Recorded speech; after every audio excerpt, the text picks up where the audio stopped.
نتائج في مثلا دوره اولمبيه او في كاس عالم الى اخره.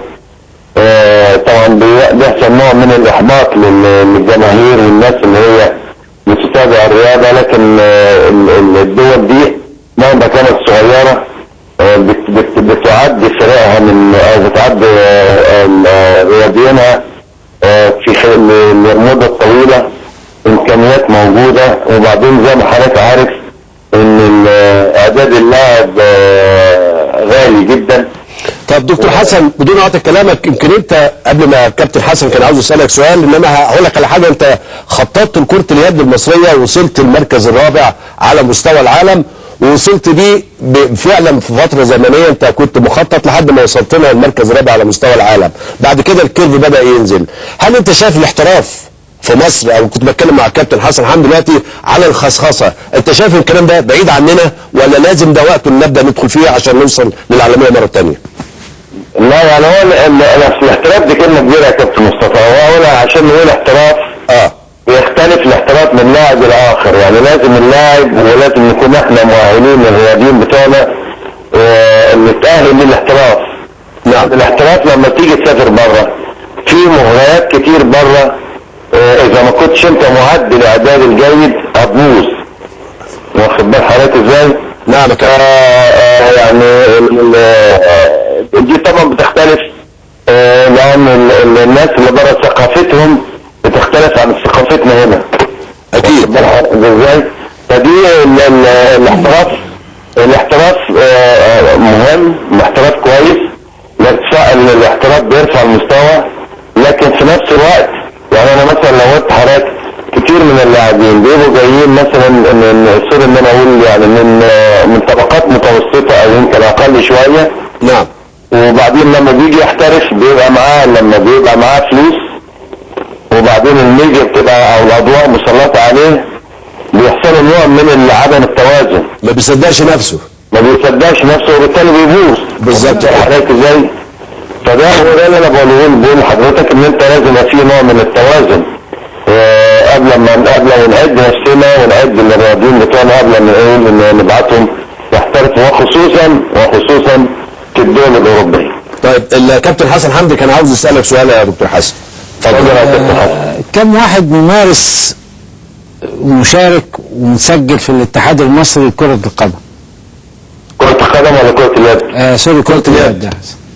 احنا تقريبا مسجلين، انا ما اعرفش بالظبط قوي، لكن طبعا انا سايب الاتحاد بقالي يعني فتره مش كبيره يعني، لكن حوالي من 40 ل 50 الف. لكن بالمقارنه يا كابتن حسن بالدول اللي احنا بينا فيها. السؤال الثاني بقى، كم واحد في المانيا كمثل واقعي مسجل في الاتحاد الالماني يمارس في اتحاد كرة اليد في ألمانيا؟ في ألمانيا فيها 1,200,000 لاعب كرة يد. ده الفرق اللي أنا كنت بتكلم فيه مع كابتن مصطفى، بقول له احنا ما عندناش رياضة، وعشان نعمل رياضة لازم تبقى رياضة كرة يد. ممكن نكسب مركز رابع، ممكن نعمل طفرة في لعبة من الألعاب لفترة زمنية، لكن عشان تحط أسس صح الرياضة صح، في تصوري إن لازم انتشار الرياضة ديت ويبقى في أندية أو مراكز متخصصة لهذه الرياضة في كل مركز وفي كل مدينة وفي كل حي، بحيث إن يبقى عدد المشاركين أعداد كبيرة جدا عشان نقدر نصنع الرياضة ديت محتاجة كمان مدربين، محتاجة إداريين، محتاجة منشآت رياضية. هو ديت عشان أنشئ رياضة وأطور البلد رياضيا، لازم يبقى ده في تصوري هو ده أقل فكر ممكن نطرحه. محتاج ميزانيات عشان منشآت زي ما بقول، محتاج إمكانيات كبيرة. أعتقد لازم تتوفر هذا الكلام عشان نقدر نقول إن إحنا عندنا رياضة اسمها كرة اليد. هو ده كان تفكيري إن أنا كنت عايز أسأل. لا طبعا كلامك مظبوط 100%، لأن كل الحاجات دي أنت بتحتاج بنية تحتية زي ما حضرتك بتقول، محتاج مدرب، محتاج إلى لاعب، محتاج إلى إداري، محتاج إلى مدير فرقة. كل الحاجات دي طبعا احنا بنحتاج اليها، وفي نفس الوقت على مستوى، يعني مش وانس ان انت بتقول مدرب اي مدرب، لا، لازم المدرب يبقى فيه يعني انا قلت مدرب، لازم مدرب يتثقفوا ازاي ويتعلموا ازاي، ويجوا مدربين من بره. وانا اللي انا شايفه ان احنا نقدر نعمل حاجه زي كده، يعني اللي انا او يعني انا يمكن في حياتي يمكن ما عنديش غير شقين، يعني الرياضه وشغله اللي بشتغل في الاعلانات، يعني في الاهرام. هي دي الشغلتين اللي انا اقدر اتكلم فيهم. يعني فحته الرياضه دي تصوري ان احنا نستطيع ان احنا نعمل رياضات، ونستطيع ان احنا ننشر الرياضه اللي احنا عاوزينها. واعتقد ان دي لازم تاخد خطوه فعاليه وقويه جدا يعني. طب دكتور حسن والنبي، احنا عندي سؤال مهم جدا بس عشان نعمل رياضه يا كابتن مصطفى لازم نبعد عن الفهلوه. بالظبط. وندخل الاسلوب العلمي، واخد بال حضرتك ازاي، يبقى في تخطيط وفي يعني شغل على مستوى واحتكاك والاخر، في حاجات كتير يعني لازم تبقى موجوده عندنا عشان نقدر نقول ان احنا نقدر نقول ان احنا عندنا رياضه نقدر ننافس بيها الرياضه العالميه. طيب دكتور حسن، انت شايف بالنسبه للاحتراف واللي بينادوا بيه معظم الناس في مصر دلوقتي، هل احنا محتاجين الاول الثقافه ولا محتاجين الامكانيات بالنسبه للاحتراف؟ لا، الاحتراف اهم حاجه يا كابتن مصطفى، الثقافه زي ما بقول لحضرتك. يعني احنا مثلا في كره اليد، احنا مثلا لما سيادتك قلت احنا طبعا عملنا نتائج، عملنا نتائج، احنا طلعنا السادس 4-5 مرات على مستوى العالم. نعم. وبعد كده طلعنا السابع يمكن مره او مرتين، وبعد كده طلعنا الرابع زي ما حضرتك بتقول، وخدنا بطوله العالم للناشئين. مظبوط. وعلى طول فرقنا بالنسبه للناشئين بين الخامس والسادس والسابع لغايه دلوقتي. فاللي انا عايز اقوله اهم حاجه عندنا لازم اللاعب يبقى عنده ثقافه. لما يبقى معاه فلوس يعمل بيها ايه؟ وبعدين لازم الرياضي يعرف ان اهم ميزه للرياضي هي الحرمان.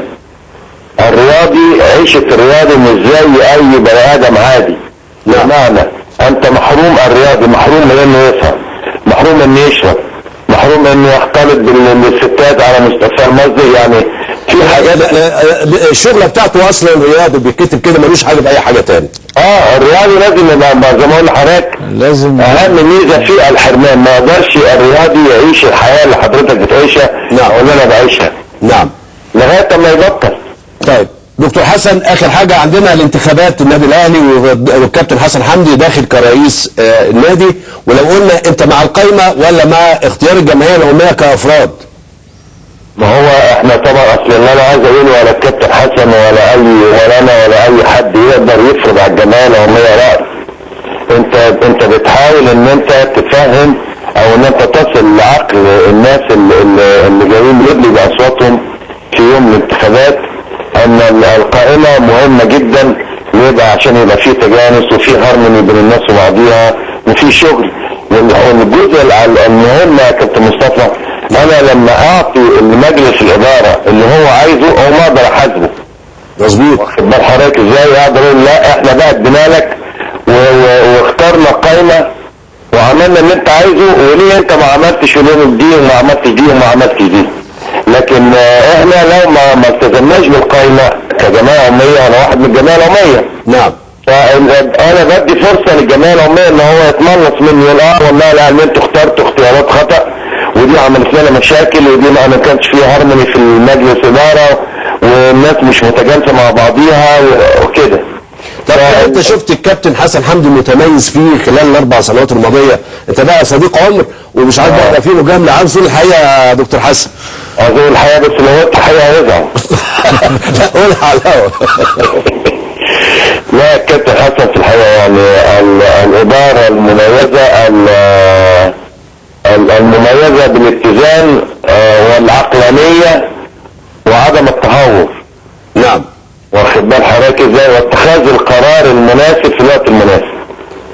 هتقول ايه الجمعيه العموميه يوم 31 يا كابتن حسن؟ يا دكتور حسن. هقول النادي الاهلي ده نادي كبير ونادي محترم وله تقاليده وكلنا بنحبه، وبناء عليه اول حاجه بطلب من الجمعيه العموميه انها يعني تحضر بكميات كبيره، لان كل ما مجلس اداره انتخب من عدد اكبر من الزمالك